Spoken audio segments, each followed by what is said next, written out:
ખબર છે? રૂપિયા ભગતની દાણાની દાળ વેચાય તો એની પાસે જગત વાળાએ કાઢી જગત દાણાની દાળ, ગલ્લે હક ના પડવા દીધું. તો જગત અને ભગત ને વેર છે. અહીં કસાઈઓ કુશળ છે ને ધર્મીને ઘેર ઝાડ છે.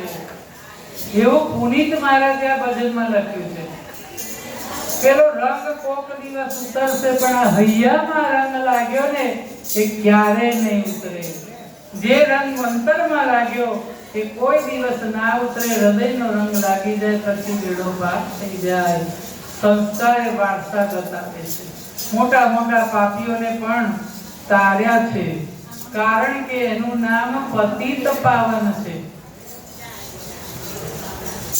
પતિતોને પાવન કરવાનું પ્રભુનું નામ છે. અધમનો ઉદ્ધાર કરવા વાળું ભગવાનનું નામ છે.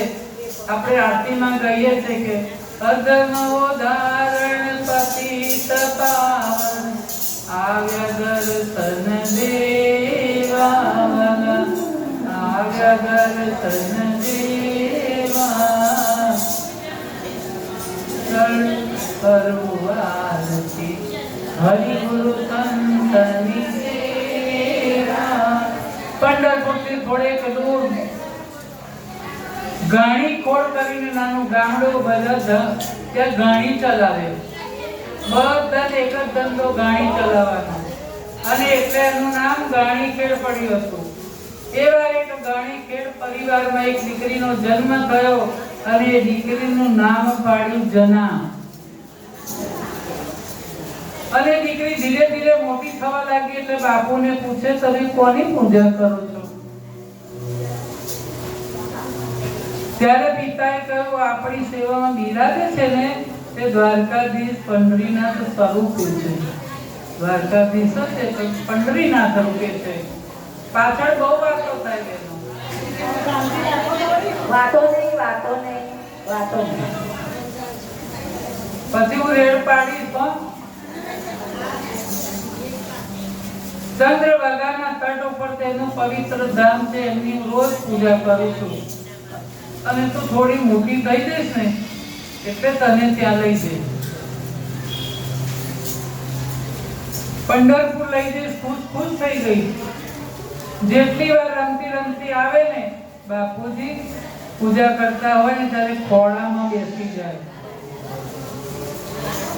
ધારી ધારી એ સ્વરૂપને જોયા કરે. કઈક ખેંચાણ હતું.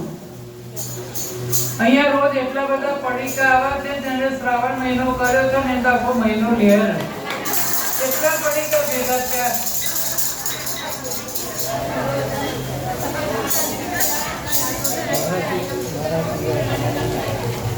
બધા કોરી કોરી ડબ્બા ભરી રાખજો એટલે આખો મહિનો પૂરો થાય.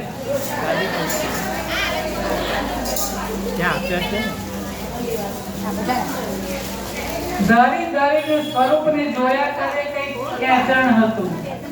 પેલા પંઢરીનાથના મૂર્તિને જોયા કરે કે કઈક ખેંચાણ લાગે છે કે નજરે તરે રે મારી નજરે તરે, શામળનું મુખડું નજરે તરે. અને કોણ જાણે કેમ મને ખેંચ્યા કરે, શામળનો મુખ મારું નજરે તળે. બસ આ બેસી જાઓ બેનો. પડીકા લેતા બેસે ખાલી તમારે હાથ જ લાંબો કરવાનો, મોં નહીં ખોલવાનો. કારણ કે અત્યારે ખાવાના તો છે નહીં.